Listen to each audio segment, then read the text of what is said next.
Good day. My name is Trisha Mijaketan and my topic is Tdap and flu vaccine maternal immunization. Pregnancy is a special experience or a blessing to an entire expecting family. There are various preparations and planning in this journey for the new arrival of a family member. Various actions are taken to ensure the safety, health, and protections of both mother and child from an illness or diseases. Getting vaccinations is one of the most important things to do during pregnancy. Getting vaccination during pregnancy protects the mother and the baby from dangerous, potentially fatal diseases. When a pregnant woman is vaccinated, her body produces protective antibodies and passes some of these antibodies to her baby, which will last until the child is old enough to be given to begin receiving her or his own vaccines. In 2018, 2.5 million children died before reaching the age of 1 month. According to 2012 estimates, preterm birth complications will account for 36% of neonatal deaths, 22% for interpartum conditions, and 23% for infections. However, antibodies inherited from their mothers can protect neonates and young infants against some early infections. Antibody concentrations are high enough during the second and the third trimesters of pregnancy. The transplacental transfer can provide newborns with maternal immunity for the first few months of life. Vaccination of pregnant women with influenza vaccine and tetanus toxoid, reduced diphtheria toxoid, and acellular pertussis vaccine can reduce the risk of influenza and pertussis in pregnant women and their infants. According to various studies and research, maternal immunization has been proven safe and effective in protecting the mother and offspring from complications of pertussis and influenza. Many studies have shown that Tdap and flu vaccines have no negative effects that can cause problems or disorder in the mother or infant, except the common side effects such as fever and the sore in the site.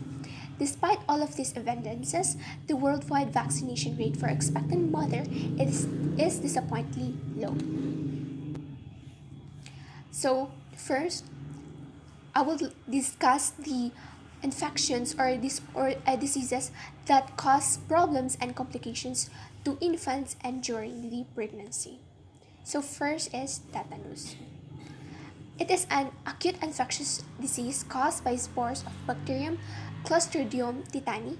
Tetanus can affect anyone but is especially common and dangerous in newborn babies and pregnant women who has not been adequately immunized with tetanus toxoid containing vaccines.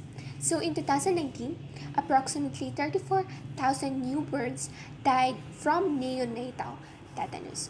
And according to the Epidemic Prone Disease Case Surveillance Morbidity number 49, there is an increased 7% of neonatal tetanus cases in the Philippines. Next, we have diphtheria. It is a serious infection caused by a toxin-producing bacteria called Cranibacterium diphtheriae. It can cause breathing difficulties, heart rhythm problems, and even death. Next, we have pertussis. It is a highly contagious respiratory infection caused by Bacterium Bordetella pertussis. It is also known as a whooping cough. Pertussis is easily transmitted from person to person, primarily via droplets produced by coughing or sneezing. The disease is most dangerous in infants, where it is the leading cause of illnesses and diseases. Next, we have influenza. It is a respiratory system infection that affects the nose, throat, and lungs. The flu is a common term for influenza. The majority of flu patients recover on their own. However, influenza and its complications can be fatal at times. Young children under the age of 2 are one of the most higher risk of developing flu complications. You can see in the picture is the neonatal and infant mortality rates in South and Southeast Asian countries in 2019. The infant mortality rate in 2019 per 1,000 live births in the Philippines is 21.63%, while the neonatal mortality per 1,000 live births is 13.29%. And according to this article, infections and perinatal health are known to contribute to the high neonatal mortality rates observed in the South and Southeast Asia regions. So, why maternal vaccines are important? Maternal Tdap vaccine protects the infant because newborn babies are at the greatest risk for developing pertussis and its life-threatening complications. And getting vaccines against the flu during pregnancy is safe and protects babies from virus for several months after birth. Vaccines are very important because babies under the age of 6 months are not eligible for flu vaccines. And there are also pandemics that cause problems to pregnancy. So before 2019 swine flu pandemic was especially dangerous during pregnancy, which many pregnant and postpartum women dying because of this in both United States and around the world.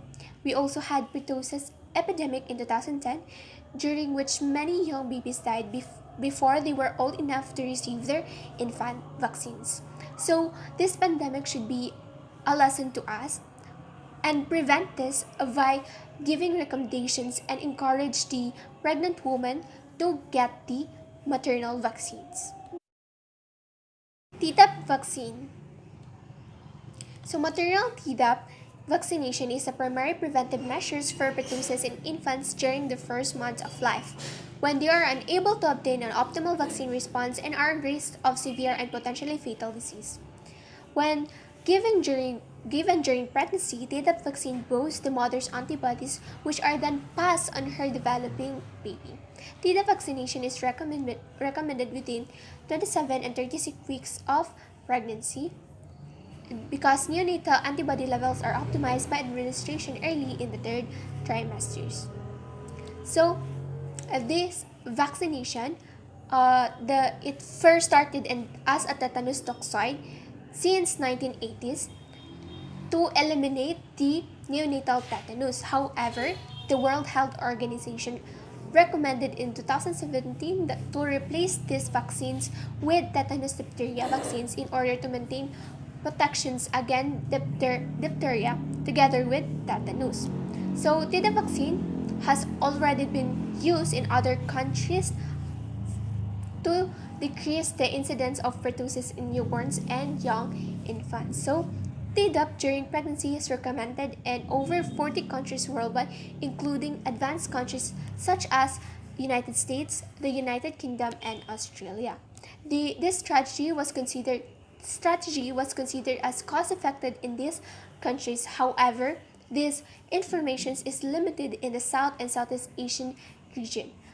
But despite the potential benefit of maternal pertussis and immunizations and the World Health Organization's recommendation, the South and Southeast Asia countries continue to recommend the tetanus toxoid vaccines and the tetanus diphtheria vaccines for pregnant women and women of childbearing age. Next, a flu vaccine. Influenza vaccination is in addition to elicit an antibody response in the newborn during the first weeks of life, is the best way to protect the mother in the pregnancy from influenza-related complications such as maternal pneumonia, preterm birth, and low birth weight. Moreover, they could also help to protect their infants from influenza infections for the first few months after birth when they are too young to receive influenza vaccinations. So the flu vaccine is safe to give to pregnant at any stage of their pregnancy. Getting a flu shot can reduce the pregnancy woman's risk of being hospitalized with the flu by 40% on average. The same with the Tdap vaccination. Maternal influenza vaccination is considered as a cost-effective strategies in high-income countries. But more than half of the South and Southeast Asia countries have no national recommendations for influenza vaccinations during pregnancy. We still have lack data in the South and Southeast Asian countries. You can see in the table the vaccines and the countries. So in the Philippines, we only have the tetanus diphtheria vaccines included in our immunization program. We don't have the Tdap and the flu vaccines, but doctors recommend this in the country, but it's not uh, included in the immunization program of the DOH. Infant can receive the flu vaccine until they are 6 months old, as well as pertussis vaccines. As a result, they are not fully immunized until they are 7 months old at the most. They are also more vulnerable to severe disease and can only be protected by antibodies from maternal vaccinations. In the Philippines, pentavalent vaccines are given at the 6th, 10th, and 14th weeks, and this vaccine protects against diphtheria, pertussis, tetanus, influenza B, and hepatitis B. So, Tdap vaccines and flu vaccines are very important and needed during the pregnancy to give antibodies to baby until they reach the age to get their own vaccines. Despite these life-threatening diseases and numerous studies indicating that Tdap vaccines and flu vaccines are safe and effective in preventing flu and pertussis, only a small percent of pregnant women receive these vaccines. According to the findings of a study, approximately 40% of pregnant women do not receive influenza and Tdap vaccines, making themselves and their infants more vulnerable to influenza and pertussis infections, which potentially serious complications such as hospitalizations and death. However, vaccination was highest among women who reported receiving a provider offer or referral for vaccination. And, according from a study, stated that pregnant women are not always given adequate health information or educations about maternal immunization and its benefits and safety. And according to another study, providers might believe they have given the recommendations, but the patients might not remember it. So, pregnant patients are more likely to accept vaccination if it's recommended by a healthcare provider. Thus, healthcare providers or healthcare systems in the Philippines must implement actions to increase the vaccination rate of pregnant women in Tdap vaccines and flu vaccines. So, we must provide counseling and make it as an integral part of pregnancy care. We must provide educations to women on the safety and efficiency of the maternal immunizations. Doctors or midwives should not only inform pregnant women about the availability of the vaccines, but also about possible pertussis and influenza complications and how immunizations can protect both the mother and the offspring. Additionally, they should recommend vaccination at the appropriate gestational age and schedule that the patient is willing to receive it. To be really effective, the vaccine proposal should come from a well-trained staff and proper information should be given, also with the aim of obtaining legally and ethically valid consent. According to one study, a provider who offers or refers pregnant women for vaccination in combination with cultural competent conversations with patients could increase vaccination coverage and reduce differences among all racial or ethnic groups. The public health community should also establish pregnant vaccinations programs. We also recommend partners, family members, and infant caregivers who have not previously been vaccinated should be offered the Tdap vaccine. All family members should ideally be immunized at least 2 weeks before coming into contact with a newborn, also referred to as cocoon. So, Tdap vaccines and flu vaccine administrations and stockings are also encouraged for the obstetricians and gynecologist office. And to have research and studies to determine the status of maternal vaccination in the Philippines, especially the rural areas that are far from the healthcare centers and clinics.